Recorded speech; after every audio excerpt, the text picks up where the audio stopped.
में ये जो महारानी दुर्गावती का जन्म दिवस पर सभी लोग एकत्रित हुए हैं और मैं यहाँ पे इस कार्यक्रम के माध्यम से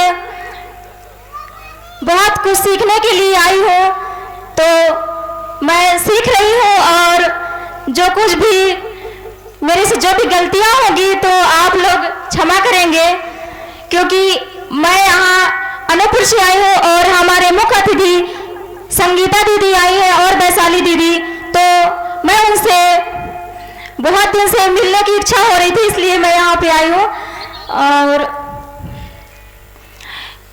बघाड़े ग्राम के पवन भैया को सशक्त नमन करते हुए गोंडवाना के महारानी दुर्गावती एवं गोंडवाना के महाराजा शंकर शाह, रघुनाथ शाह, वीर नारायण सोना खान एवं गोंडवाना राजवंश के जो 63 राजाओं ने शासन किए हैं, इन सभी महाराजा महारानियों को सशक्त नमन करते हुए मंच में विराजमान हमारे मुख्य अतिथि दीदी संगीता मरावी जी को सेवा जोहार करते हुए वैशाली दीदी को सेवा जोहार एवं मंच में बैठे हुए सभी अतिथिगण मातृशक्ति एवं पितृशक्तियों को मेरा सेवा जोहार एवं इस कार्यक्रम में उपस्थित सभी को सेवा जोहार करते हुए मैं 2 शब्द बोलना चाहूंगी।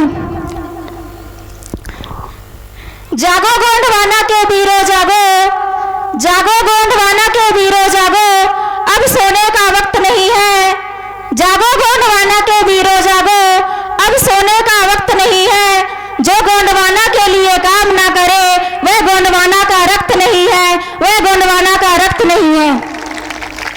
खुद के लिए जिए तो क्या जिए, खुद के लिए जिए तो क्या जिए, ए बिल्टू जी इस गोंडवाना के लिए, इस धरती के लिए, इस गोंडवाना समाज के लिए।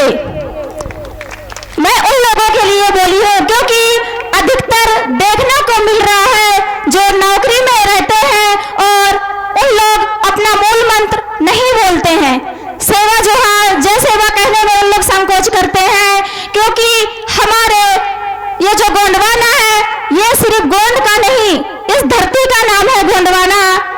क्योंकि बहुत सारे लोग गोंडवाना के नाम से बोलते हैं ये तो गोड़ों का पार्टी है, गोड़ों का समाज है। क्योंकि अभी मैं अनूपपुर में पढ़ाई के साथ साथ गोंडवाना समाज को जगाने का प्रयास करती हूँ, या ST/SC OBC को सभी को गोंडवाना का मतलब बताती हूँ। लेकिन कई सारे जो लोग रहते हैं कि आप तो अपने समाज को लेके चल रहे हैं, तो मैं कहती हूँ नहीं, मैं अपने समाज को लेके नहीं बल्कि गोंडवाना क्या है, गोंडवाना कहाँ से आया है और ये इसकी उत्पत्ति कहाँ हुई है, इन चीजों को बताने का प्रयास करती हूँ। तो यहाँ पे जो भी बैठे हुए सभी लोग मातृशक्ति वीर शक्ति, तो मैं आप लोग को बताना चाहूंगी गोंडवाना ये गोंडवाना गोंड लोगों का पार्टी नहीं है और ना ही कोई समाज, क्योंकि इस धरती का नाम गोंडवाना था और इस धरती में रहने वाले सभी मूल निवासी गोंडवाना के ही लोग हैं। तो ये डाउट आप लोग क्लियर कर लीजिएगा। धरती में रहने वाले चाहे ST/SC OBC सभी हो या कोई भी कास्ट के लोग हैं जो धरती में रह रहे हैं वो मूल निवासी हैं और इस गोंडवाना के सपूत हैं। क्योंकि जब तक हम लोग जगेंगे नहीं तब तक हमारे साथ अत्याचार शोषण होता रहेगा। और अभी मणिपुर की घटना में आप लोग देखे हैं कि हमारे जो आदिवासी बहन बेटियों को नंगा घुमाया जाता रहा, लेकिन उसमें कोई भी हमारे क्षेत्र में कोई भी आवाज उठाने वाले नहीं है। हम अक्सर देख रहे हैं कांग्रेस भाजपा में जो भी नेता मंत्री बैठे हुए हैं, यहाँ तक हमारी राष्ट्रपति जी भी हैं, लेकिन फिर भी राष्ट्रपति सर्वोच्च हैं, सबसे ऊपर है, फिर भी आदिवासियों के साथ अत्याचार शोषण बलात्कार मारपीट क्यों हो रहा है? इस चीज को आपको देख रहे हैं आप, लेकिन फिर भी आवाज नहीं उठा रहे हैं। तो यहाँ पर जो भी सत्ता में बैठे लोग हैं तो आप लोग जरूर कोशिश कीजिए कि हमारे इस देश में हो रहे अत्याचार अन्याय के खिलाफ आवाज उठाएं। और जब तक हम लोग अपने हक अधिकार मान सम्मान के लिए नहीं लड़ेंगे तब तक हम लुटते रहेंगे, क्योंकि हमारे जो गोंडवाना राज था शुरू से हमारे साथ अत्याचार शोषण हुआ है, लेकिन फिर भी हमें वो चीज नहीं दिख रहा है। हम लोग पढ़ाई क्यों करते हैं? आप लोग बताएंगे पढ़ाई आप लोग क्यों करते हैं? सिर्फ अपना जीवन यापन करने के लिए? हमें जीवन यापन तक ही सीमित नहीं रहना है। हम ऐसा, अगर हम मानव समाज में जन्म लिए हैं तो हम कुछ करके जाएं। खुद के लिए क्या जीना? जब खुद के लिए जीना है तो जिंदा ही मत रहिए, है ना? अगर हम जीवन यापन के लिए, अगर हमें मिला है, संविधान ने हमें अगर जीवन दान दिया है, क्योंकि संविधान नहीं था उस टाइम, हमें बोलने तक का भी अधिकार नहीं था।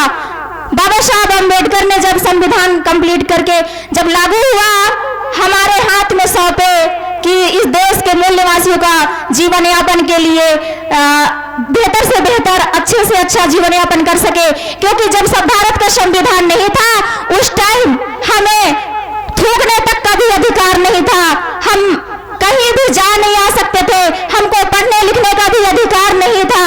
तो सोचिए, जो संविधान को भारत सरकार मोदी जी जो खत्म करने की साजिश रच रही है, इस चीज को समझना होगा। तो आप लोग संविधान को बचाने के लिए ज्यादा से ज्यादा आप लोग जागरूकता फैलाइए, और संविधान वही बचा सकता है जो यहाँ बैठे हैं मूल निवासी समाज। क्योंकि जो सत्ता में बैठे हुए लोग हैं वो सिर्फ संविधान को खत्म करने के प्रयास कर रहे हैं। और मैं बताना चाहूंगी, ये पुष्पराजगढ़ क्षेत्र है, हमारे जो बीजेपी के जो अभी जिनको टिकट मिलने वाली है, हीरा सिंह श्याम जी, तो उनसे भी शायद यहाँ आसपास होंगे भी, क्योंकि उनसे मेरी बहुत बातचीत भी हुई है, ग्रुप में जुड़े हुए हैं। और उनको कहा जाए कि हमारे अभी पुष्पराजगढ़ के जो भी आदिवासी दादा जा रहे थे अनूपपुर, एक्सीडेंट के माध्यम से उन्होंने एक का खत्म हो गया और एक जीवित थे, लेकिन एक बीजेपी के ही पंडित जयगणेश दीक्षित, ये जमुड़ी के थे, जो उनको चप्पल से ही मारे, बहुत उनसे दुर्व्यवहार किया गया। लेकिन सोचिए कि हमारे हर क्षेत्र में, चाहे पुष्पराजगढ़ हो, अनूपपुर हो, कोदमा, मतलब कहीं भी हो, आदिवासी विधायक बैठे हुए हैं, लेकिन उन लोग आवाज नहीं उठा रहे हैं। बस मैं उसी के बात के लिए हीरा सिंह श्याम जी से मैं बोली कि आप कम से कम आवाज उठाइए, हमारे आदिवासी समाज के साथ इतना अत्याचार शोषण हो रहा है। सीधी जिला में आदिवासी के ऊपर पेशाब किया गया, मणिपुर में महिलाओं को नंगा घुमाया गया, मंडला में आदिवासी बच्चों को पानी के बोतल में बाथरूम पिला दिया गया। सोचिए कि हम लोग के साथ में अत्याचार शोषण हो रहा है, तो जब संविधान नहीं होगा उस दिन क्या होगा हमारे साथ? तो आप लोग कार्यक्रम मनोरंजन के रूप में मतलब देखने के लिए तो बैठे रहते हैं, लेकिन यहाँ से जो भी आप लोग देख रहे हैं, सुन रहे हैं, उसको आप अमल में लाइए और उसको दिल से लीजिए कि हमें आगे क्या करना है। क्योंकि मनोरंजन हर जगह होता है, टीवी मोबाइल हर जगह देखते हैं, लेकिन अगर हम कहीं अगर जा रहे हैं तो कुछ सीख के आए और उसको हम लोग समझें और समझाएं लोगों को, ताकि हमारे साथ अत्याचार शोषण कम हो। इसलिए हम सभी से गुजारिश करना चाहेंगे कि आप लोग कार्यक्रम में तो भीड़ दिखाने आ जाते हैं, लेकिन सोचिए जब वोट का टाइम आता है तो आप लोग 500-1000 रुपए लेके आप किसी दूसरे को अपना वोट दे देते हैं। तो इस चीज को हमें समझना होगा कि अभी जो भी आने वाला समय है, जो विधायक लाएंगे तो हमारा गोंडवाना गणतंत्र पार्टी का ही होना चाहिए।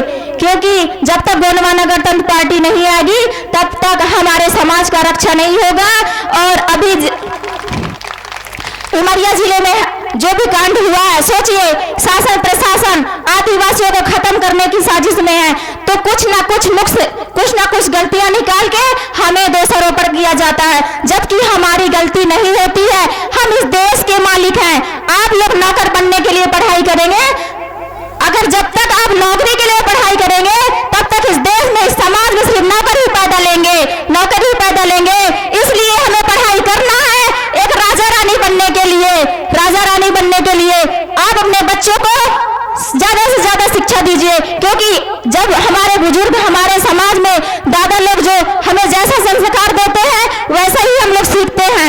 एक घर में अगर माता पिता जैसे पूजा पाठ करेंगे वैसे बच्चा भी सीखता है। तो बच्चा छोटा से ही सीखते हैं कि हमारे घर में कौन सी परंपरा, कैसा रीति रिवाज अपना रहे हैं। हम तो सिर्फ सीख रहे हैं। बस मैं इतना ही बोलूंगी, बाकी सभी को सेवा जोहार, धन्यवाद। जाते जाते एक सवाल करूंगी आप सभी से। भारत में आप लोग जैसे स्कूल में सभी लोग पढ़ने जाते हैं, तो स्कूल में बोलते हैं ना कि ज्ञान की देवी कौन है? हाँ, हाथ उठाइए, ज्ञान की देवी कौन है भारत में सर्वप्रथम? स्कूल में सरस्वती माता की पूजा करते हैं ना, तो कितने लोग मानते हैं कि सरस्वती माता ही ज्ञान की देवी है? हाथ उठाइए अगर आप सरस्वती को ज्ञान की देवी मानते हैं तो। हाथ उठाइए। आप नहीं मानते ना, तो फिर भारत में सर्वप्रथम शिक्षिका महिला कौन है? हाथ उठाइए। जो रोड में खड़े हुए हैं, पुलिस प्रशासन से भी गुजारिश है कि आप लोग भी थोड़ा मंच के सामने आइए और आप भी बताइए, क्योंकि आप हमारी सुरक्षा के लिए आपकी ड्यूटी लगाई गई है। तो सभी से गुजारिश करना चाहूंगी कि आप लोग हमसे पढ़े लिखे ज्यादा हैं, ले आप लोग भी बताइए ताकि हम आपसे भी सीख सकते हैं। तो भारत में सर्वप्रथम शिक्षिका महिला कितने हैं? सामने से हाथ उठाइए और आके जवाब दीजिए कि कौन है। अगर गलत है तो हम बताएंगे, और अगर हमसे गलत होती है तो हमारे मंच में बैठे हुए अतिथिगण बताएंगे। मंच से बताइए कौन कौन जानते हैं। हाँ, हमें तो पता है कि मंच से जवाब आ रहा है, लेकिन सामने बैठे हुए लोग से जवाब नहीं आ रहा है। एक दो लोग से। भाई आप बताइए। हाँ, ठीक है, बताइए कि यहाँ पे आप लोग बैठे हुए हैं, फिर भी सोचिए कि किस लिए बैठे हैं, है ना? इन छोटी छोटी बातों को हमें सीखना है, अपने बच्चों को बताना है। तो जरूरी नहीं है सबके घर। अच्छा ये बताइए, आपके घर में कितने लोग के घर में संविधान का पुस्तक है? संविधान का पुस्तक कितने लोग के घर पे? हाथ उठाइए। बस बस, नहीं है? ठीक है, हम चाहेंगे कि रामायण गीता भागवत सभी के घर पे रहते हैं, तो अब संविधान का भी पुस्तक रखिए और अपने बच्चों को पढ़ाइए। ठीक है, धन्यवाद। सेवा जोहार। सजोर पेंटा, सजोर पेंटा।